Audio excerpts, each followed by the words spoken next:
told me one thing. He said that if you want to be a thief, you have to think like a thief. Otherwise, you can never be a good thief.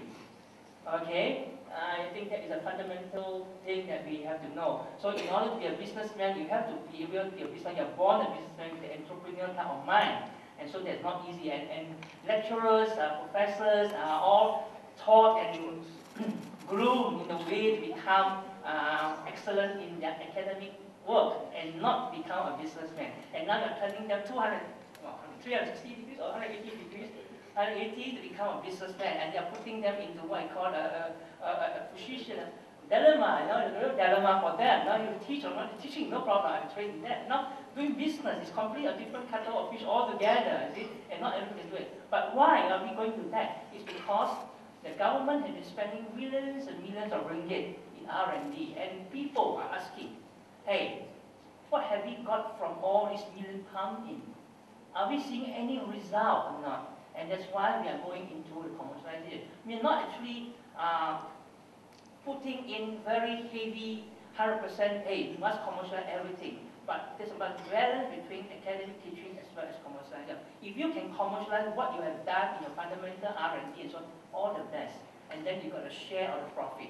We have the mostly IP commercialization policy where inventors are given a share of the profit generated for the commercialization of a particular invention, and that will give the researcher or the academician something to look forward when they retire, so that at least there's a company down there, they can get some extra money to keep up with inflation and so on and so forth. So that's why we are moving into that. So I hope I answered your question on the three things you raised. Thank you. Okay. Just to okay. Can I?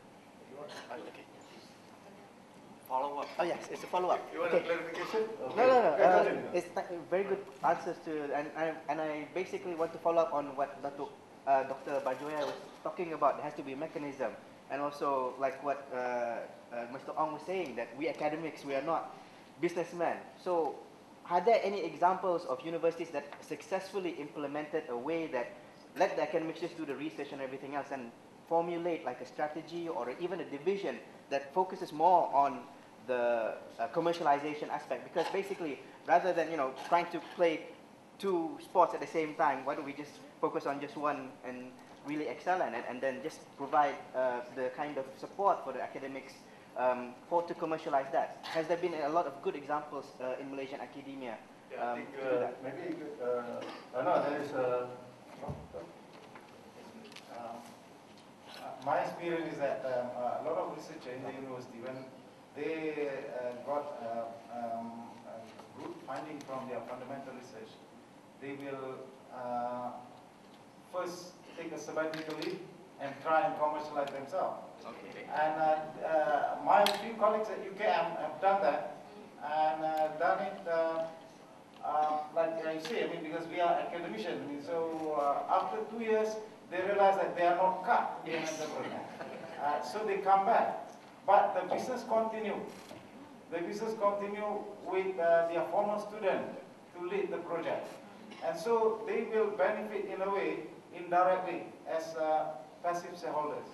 Wouldn't a university established arm or department be better off in helping to manage Definitely. We should have it as a university institutional setup so that it can be formalized. Because I think the professor's role as the inventor here, for example, just to contribute in the technology or the technical part, but there must be a strong team to look at the marketing, the financial, the entrepreneurship aspect.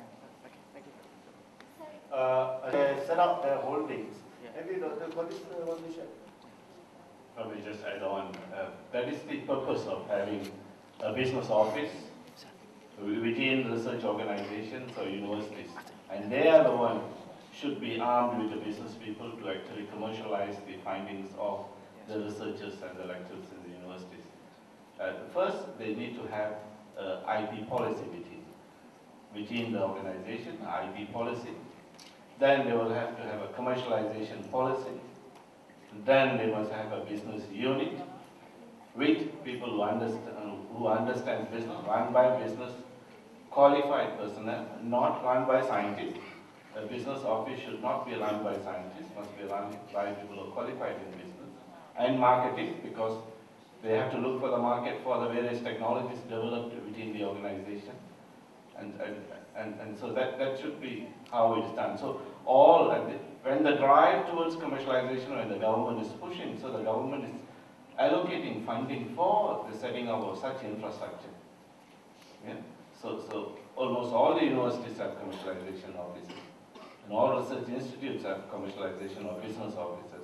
So even industry is looking for technology, the best place to go is to these various business offices in the universities or the research institutes. Yes, I think in the JDC, Malaysia Sabah, they also have their own company which is doing the commercialization.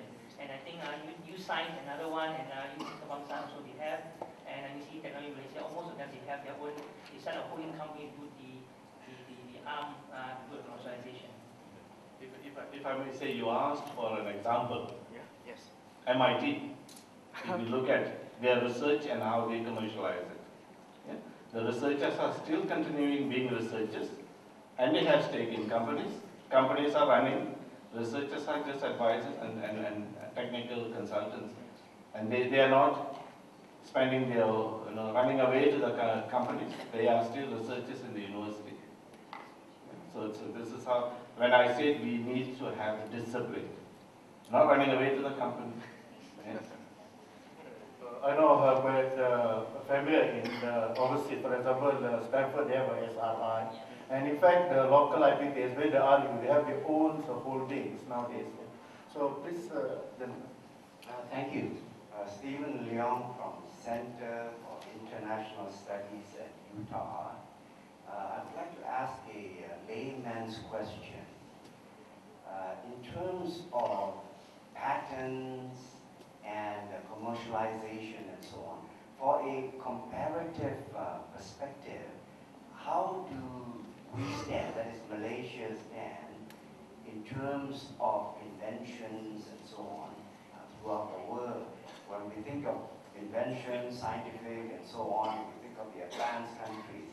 But what about Malaysia, especially too in relation to ASEAN countries? Where do we stand on this? And as we're all aware that there is a government policy to bring back talent from overseas, okay?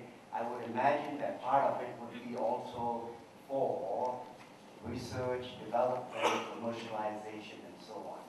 How do the panelists feel about this? Will this be successful? Problems to be anticipated, and so on? Thank you. So the first part of the question on the amount of what number of patents filed.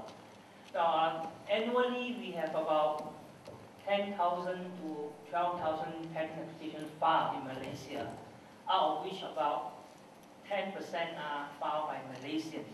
Okay, there's about 1,200 to 1,005 cases per year. Okay, now you compare the number of patents filed by local people during the last decade as compared to the previous decade from my research I did in 1986 to 1996 and 1998 to 2006. If you look at the indicator, the number of patents filed, during the first decade, 86 to 96, there were only about 5% of local people filing patent application. And the second decade from 1996, 97 onward, and 2006 is about 10%. So there's an improvement of nearly 100% as compared to the previous 10 years. This is largely due to the government push in getting research institutions, the university to file patent application. But in terms of individual people, individual single inventor who file patent application, the number still remains very, very low because of the fact that filing for patent is expensive, okay, and that even the SMI, for example, you ask them to file for a patent, they say, well, why should I file for a patent? I must copy and do the thing rather than filing for a patent. You see, that's the question they ask. See, what they want is quick returns. You see, their ROI is different from that of an institution or a university. See, their ROI is today I put in X ringgit, I want to get Y ringgit back, and not put putting x and getting x minus 1. That would not be their formula, see? So that's the thing. And then in terms of